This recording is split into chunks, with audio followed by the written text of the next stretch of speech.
Guys, nandito po ako sa Barangay Norte ng South ng Bangka. Grabe yung storm surge dito kagabi.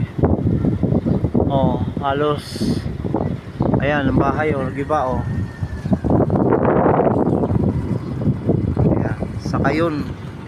Kita nyo naman yung kalsada dinadaanan dito o bangka na po ginagamit dyan oh. Hanggang ngayon may tubig pa rin. Ayan. Ayan. Ang lapit naman kasi nito sa ano sa dagat.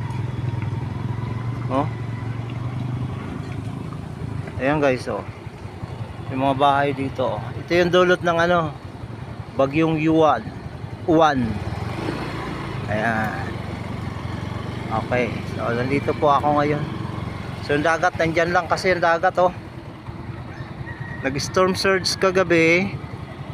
So nabaha po sila dito. Mga bahay na to kagabi, mga walang tao na ito. Ayan guys. Ayan. Ayun ang dagat oh, lapit-lapit na kasi oh.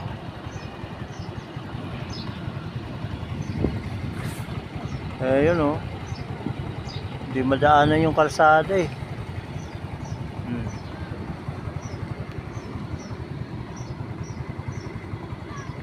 Kawawa mga tao dito sa lugar. Buti na lang hindi masyadong malakas ang ulan. Pero yung tubig po, yung storm surge, yung dagat, yun yung nakaanoon sa kanila dito. Balik ako dito sa kan. Ano bro, ano ang tubig dito umabot hanggang doon? No? Yung tubig umabot hanggang doon? Di ay? Ay di awan tao jay balay dito, di rabi. Ada. Awan. Ay, mayat aladati ko ah. Siguro lampas tao dito ang tubig niya. Dagat niya. Ay, woy. Sige karon. Yan, ganyan po ang ano dito, sitwasyon. Ayun, may mga ano, yung pala pagka ganoon, umaalis yung mga tao, ayan oh, may tubig pa.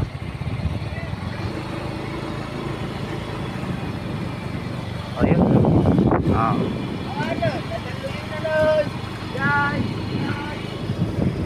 Ayan o. Ayan guys. Grabe ah. Yan dito pala yung dagat. Pagka ganun po may bagyo, ingat po tayo. Buti na lang. Hindi masyado o lang.